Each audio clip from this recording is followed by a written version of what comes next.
Hi dears, S J ആണ്. ഒരുപാട് ആളുകൾക്ക് കൺഫ്യൂഷൻ ഉള്ള ഒരു ഐറ്റം ആണ് ഈ ബ്ലർബ് റൈറ്റിംഗ് എന്ന് പറയുന്നത്. ഓക്കെ, എന്താണ് നമുക്ക് ഈ ബ്ലർബ് റൈറ്റിംഗ് എന്ന് കറക്റ്റായിട്ട് പഠിക്കാം. A short description of A book, ഒരു പുസ്തകത്തിന്റെ ഒരു ഷോർട്ട് ഡിസ്ക്രിപ്ഷൻ ആണ് ശരിക്കും എന്താ പറയുക ഈ ബ്ലർബ് എന്ന് പറയുന്നത്. ഫോർ എക്സാമ്പിൾ, ഇവിടെ ഒരു പുസ്തകമുണ്ട്. ഓക്കെ, അപ്പോൾ ഈ പുസ്തകത്തിനെ കുറിച്ച് ഈ പുസ്തകത്തിന്റെ പുറകിൽ ഇങ്ങനെ എഴുതി വെച്ചിട്ടുണ്ടായിരിക്കും. ഓക്കെ, ഇതിനെയാണ് നമ്മൾ എന്താ പറയുക ബ്ലർബ് എന്ന് പറയാം. ഓക്കെ, അപ്പോൾ ഒന്നുമില്ല, ഈ പുസ്തകത്തിനെ വാങ്ങിക്കാൻ വേണ്ടിയിട്ട് വായനക്കാരനെ ഒന്ന് പ്രേരിപ്പിക്കാൻ വേണ്ടിയിട്ട് ഒക്കെ എഴുതി വെക്കുന്ന ഒരു സംഭവമാണ്. അപ്പോൾ ഇതെങ്ങനെയാണ് നമ്മുടെ എക്സാമിനേഷന് നമ്മൾ എഴുതേണ്ടത് നമുക്ക് നോക്കാം. എന്തൊക്കെയാണ് ഒരു നല്ല ബ്ലർബിനകത്ത് ഉണ്ടാവേണ്ടത്? ഇത് മുഴുവനും ഉണ്ടാവണമെന്നല്ല, ഈ കാര്യങ്ങളൊക്കെ നമ്മൾ മൈൻഡിൽ വെച്ചുകൊണ്ടായിരിക്കണം നമ്മൾ ബ്ലർബ് എഴുതുന്നത്. ഓപ്പൺസ് വിത്ത് എ കാച്ചി സ്റ്റേറ്റ്മെന്റ്, തുടങ്ങുന്നത് ഒരു കാച്ചി ആയിട്ടുള്ള സ്റ്റേറ്റ്മെന്റോട് കൂടിയിട്ടായിരിക്കണം. ആളുകളുടെ ശ്രദ്ധ പിടിച്ചു പറ്റുന്ന ഒരു സെന്റൻസ് കൂടി ആയിരിക്കണം. Appeals to the reader's interest, വായനക്കാരന് ഒരു താല്പര്യം ജനിപ്പിക്കുന്ന തരത്തിലായിരിക്കണം അത് എഴുതുന്നത്. Urges the reader to buy read out book, ഈ പുസ്തകം വാങ്ങിക്കാനോ അല്ലെങ്കിൽ വായിക്കാനോ ആളുകളെ വായനക്കാരനെ പ്രേരിപ്പിക്കുന്ന തരത്തിലായിരിക്കണം സംഗതി. Okay, gives necessary information about the author, publisher, year of publication etcetera. ഓഥറിനെ കുറിച്ച്, പബ്ലിക്കേഷനെ കുറിച്ചിട്ട്, അതുപോലെ തന്നെ എന്തെങ്കിലും ഈ വർഷത്തെക്കുറിച്ച്, ഏത് വർഷമാണ് പബ്ലിഷ് ചെയ്തത്, അങ്ങനെ കാര്യങ്ങളൊക്കെ നിങ്ങൾക്ക് എന്ത് ചെയ്യാം ഇവിടെ മെൻഷൻ ചെയ്യാവുന്നതാണ്. അപ്പിയേഴ്സ് ഷോർട്ട് ആൻഡ് ഡ്രമാറ്റിക്, വളരെ ചുരുങ്ങിയതിൽ നോക്കി. ഈ ഒരു പുസ്തകം അത്രയും വലിയ തടിയുള്ള പുസ്തകമാണ് അല്ലേ, ഇതിൻ്റെ വളരെ ചെറിയ ഒരു ബ്ലർബാണ്. അപ്പോൾ അതിനകത്ത് എന്തെല്ലാം കാര്യങ്ങളാണെന്നുള്ളത് നമ്മൾ ആദ്യമേ ഒന്ന് മനസ്സിലാക്കി വെക്കണം. എന്തൊക്കെയാണ് നമ്മൾ പ്ലാൻ ചെയ്തിട്ട് വേണം അതിനകത്ത് എഴുതാൻ വേണ്ടിയിട്ട്. Describes a simple direct language where the story begins.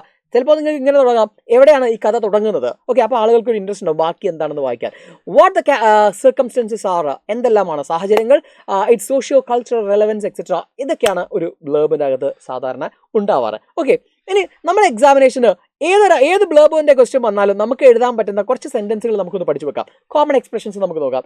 It is written by എന്ന് പറയുന്നത് നമുക്ക് എല്ലാത്തിലും എഴുതാൻ പറ്റും. Next, the theme is thought provoking, ചിന്തിപ്പിക്കുന്ന ഒരു തീമാണ് അതിൻ്റെത്. The language used is powerful അല്ലേ. നെക്സ്റ്റ്, മസ്റ്റ് റീഡ് എന്നെല്ലാത്തിലും പറയാം നമുക്ക്. എന്തായാലും ഉറപ്പായിട്ടും വായിക്കേണ്ട പുസ്തകമാണ്. The characters are interesting and inspiring എന്ന് നമുക്ക് പറയാം.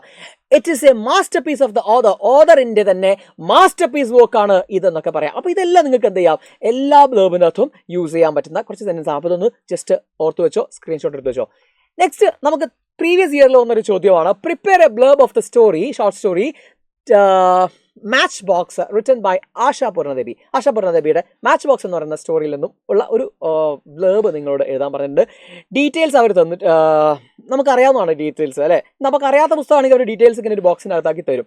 നമ്മൾ ബ്ലർബ് എഴുതുന്നു, മാച്ച് ബോക്സ് നെട്ടിങ് എഴുതി, ആശാ പൂർണ്ണദേവി താഴെ എഴുതി, നേരെ ബ്ലർബിലേക്ക് വരുന്നു. It is a short story written by Asha പൂർണ്ണദേവി.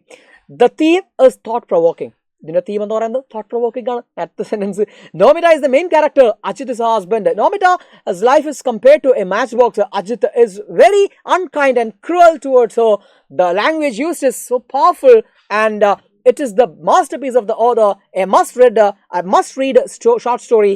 Matchbox is originally written in Bengali. നമുക്കറിയാവുന്ന കുറച്ച് കാര്യങ്ങൾ കൂടെ എന്ന് വെച്ചാൽ ഒരു എസ്സേ പോലെ ഒന്നും കംപ്ലീറ്റ് കഥയൊന്നും എഴുതി വെക്കരുത്.